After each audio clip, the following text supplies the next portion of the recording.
नमस्कार, स्वागत है साहित्यिक झरोका चैनल पर। आज हम करेंगे प्रेमचंद की प्रसिद्ध कहानी ठाकुर का कुआं। यह कहानी प्रेमचंद की यथार्थवादी कहानी है और समाज की एक कड़वी सच्चाई को बहुत ही बेबाक तरीके से समाज के सामने लाती है। तो आइए पात्रों के माध्यम से कहानी को समझने का प्रयास करते हैं।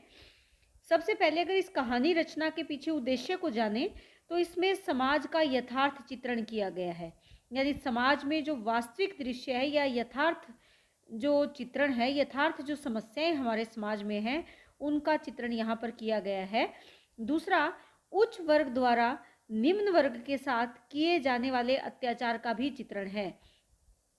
जो समाज का उच्च वर्ग वो निम्न वर्ग के साथ किस प्रकार का व्यवहार करता है, कैसे दोगला व्यवहार करता है या उनको कैसे प्रताड़ित करता है, उसका चित्रण इस कहानी में बखूबी किया गया है। तीसरा जो मुख्य यहाँ पर उद्देश्य है वो है ये सिद्ध करना कि अस्पृश्यता एक अभिशाप है।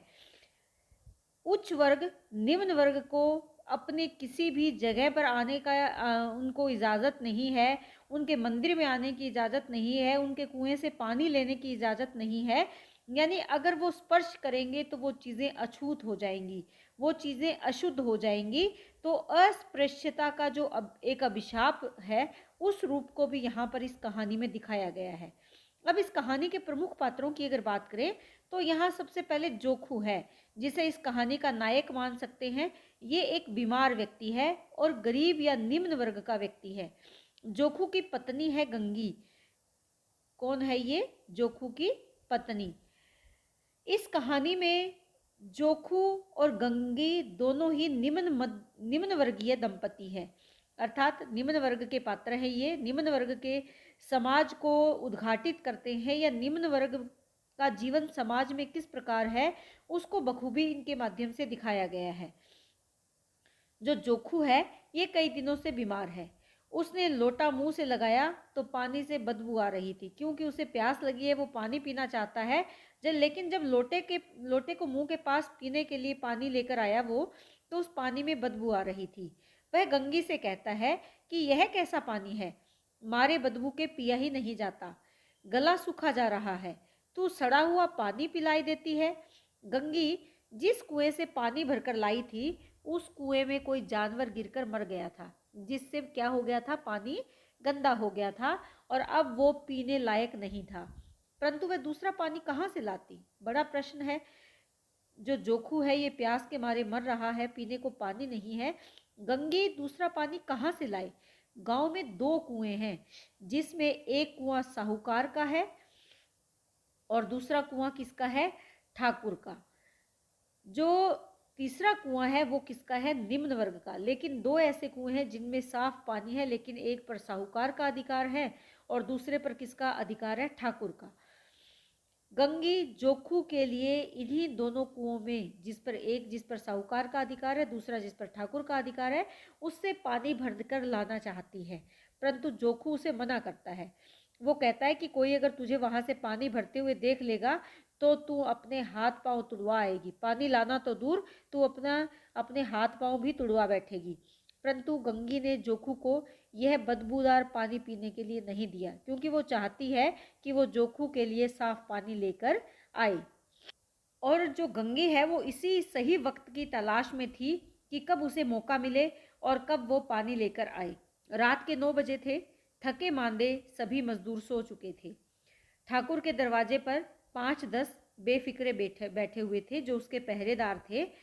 इस समय गंगी कुएं से पानी लाने पहुंची। अभी कुछ धुंधली रोशनी कुएं पर पड़ रही थी। गंगी वहीं बैठकर इंतजार करने लगी। इस कुएं से सारा गांव पानी पी सकता था, परंतु यही बदनसीब लोग पानी नहीं पी सकते थे। कौन से? जो निम्न वर्ग से जुड़े हुए थे। गंगी बैठी बैठी अपने नीचे होने की बात विचारने लगी। नीचे होने यानी मैं निम्न जाति से क्यों हूँ, इस बारे में उस विचार उसके मन में आने लगे। अचानक किसी के आने की आहट हुई। गंगी की छाती धड़कने लगी। अगर किसी ने देख लिया तो खैर नहीं, एक लात भी नीचे न पड़ेगी, अर्थात सारी लातें उसी के शरीर पर, उसी के देह पर पड़ेगी। उसने घड़ा और रस्सी उठा ली और एक वृक्ष की ओट में जाकर खड़ी हो गई। उसे महंगू के मारे जाने की बात याद आ गई। महंगू जो निम्न वर्ग से जुड़ा हुआ था, जिसको कि पीट पीट कर मार दिया था। क्यों क्यों मार दिया था? क्योंकि उसने बेगार नहीं की थी, अर्थात ठाकुर के लिए उसने काम नहीं किया था।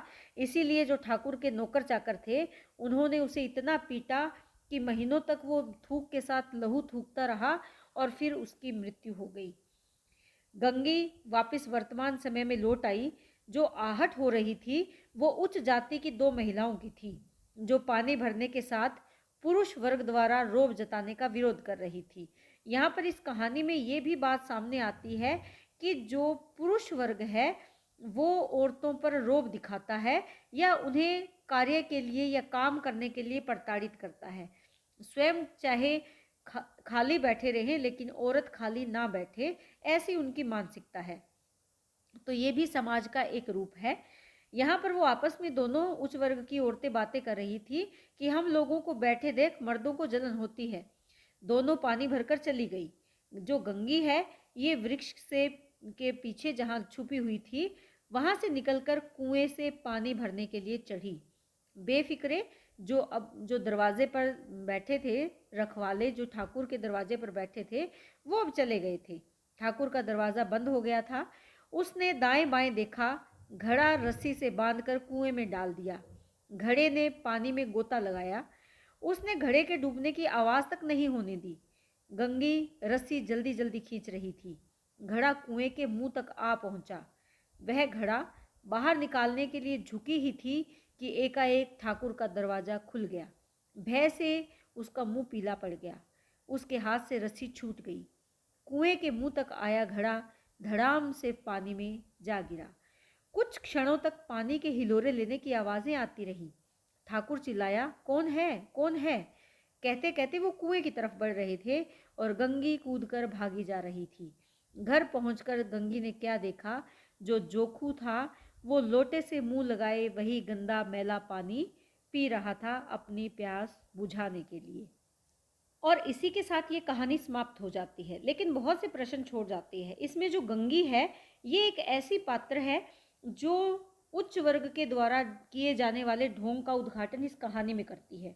गंगी सोचती है कि हम गरीब क्यों हैं और वे उच्च वर्गीय अमीर कैसे हैं।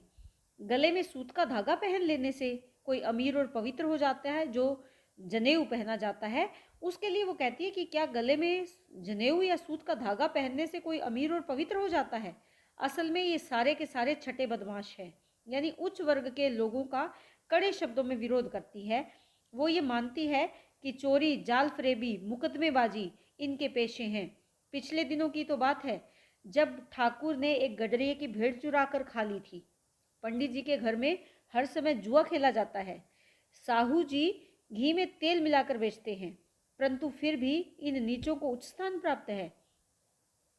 जो उच्च वर्ग के लोग हैं वो अपने कर्मों से नीच हैं, अपने कार्यों से नीच हैं। हम लोग कौन? जो दलित वर्ग है से काम तो करवा लेते हैं परंतु मजदूरी नहीं देते। इससे बड़ी नीचता और क्या हो सकती है? ये उच्च वर्गीय हमसे ऊंचे किस बात में है? बस मुंह फुलाए फिरते हैं और कहते हैं हम ऊंचे हैं, हम ऊंचे हैं। इनकी नीचता का प्रमाण उस समय सब देख सकते हैं जब गंगी गांव में काम करने के लिए आती है। ये सभी उच्च वर्ग वाले उसकी तरफ बुरी नज़र से देखते हैं परंतु कुछ कर नहीं सकते। इनकी नीचता के बाद भी घमंड इतना है कि वो स्वयं को ऊंचा समझते हैं। क्या यही है उनका ऊंचापन? ये विचार किसके हैं? इस कहानी में गंगी के हैं, क्योंकि गंगी के द्वारा समाज के उच्च वर्ग की वास्तविकता को उद्घाटित यहाँ पर किया गया है। इसके साथ साथ अगर हम बात करें तो इसमें लेखक ने उच्च वर्ग की तंग मानसिकता का भी चित्रण किया है। एक बीमार व्यक्ति बिना पानी के मर जाता है या बिना पानी के इतना परेशान है, दुखी है, लेकिन ये उच्च वर्ग के लोग वहाँ पानी नहीं देते, उसको पीने के लिए साफ पानी नहीं देते। तो इससे हमें पता चलता है कि किस प्रकार उनकी मानसिकता बहुत ही संकीर्ण है। तथा इसके जो जोखू है वो गंगी को बताता है कि अगर तुम पानी लेने जाओगे तो हाथ पैर तुड़वा बैठोगी। तो ये भी तो दिखाता है कि उनका व्यवहार कैसा है, उच्च वर्ग के लोगों का व्यवहार कैसा है। तो इससे जोखू के माध्यम से जो यहाँ पर संवाद दिए गए हैं उनसे उच्च वर्ग की मानसिकता का पता चलता है और उच्च वर्ग के लोगों पर करारा व्यंग्य भी इन संवादों के माध्यम से किया गया है। यहाँ पर इस कहानी में अगर हम देखें तो जो भाषा है वो पात्रों के अनुकूल है। और उसी भाषा के द्वारा ये भी यहाँ दिखाया गया है, चित्रित किया गया है कि दलित वर्ग के लोगों के मन में उच्च वर्ग का डर किस प्रकार समाया हुआ है। जो जोखू के संवाद है वो ये बताते हैं। इसके साथ साथ गंगे जब कुएं पर डर जाती है, उसे उस व्यक्ति की याद आती है जो पीट पीट कर मार दिया गया था। उसके बारे में वो सोचती है, जिसका नाम को क्या था, महंगू था। महंगू को पीट पीट कर मार दिया था क्योंकि उसने बेगार करने से इनकार कर दिया था। तो इससे पता चलता है कि निम्न वर्ग के मन में उच्च वर्ग के द्वारा कितना ज़्यादा आक्रोश है या किस प्रकार का डर उनके मन में भरा हुआ है। कहानी की शैली की अगर बात करें तो मनोविश्लेषणात्मक शैली है, विचारात्मक शैली है, व्यंग्यपूर्ण शैली और संवादात्मक तथा चित्रात्मक शैली का बखूबी प्रयोग इस कहानी में किया गया है। आंचलिक शब्दों का प्रयोग है क्योंकि गांव के वातावरण को कहानी में दर्शाया गया है। मुहावरेदार भाषा है, जैसे नानी मरना या छाती पर सांप लौटना, ऐसे शब्दों या ऐसे मुहावरों का प्रयोग यहाँ पर किया गया है। इसके साथ साथ तद्भव और देशज शब्दों का भी प्रयोग हुआ है। वाक्य विन्यास बहुत उचित तरीके से इस कहानी में किया गया है।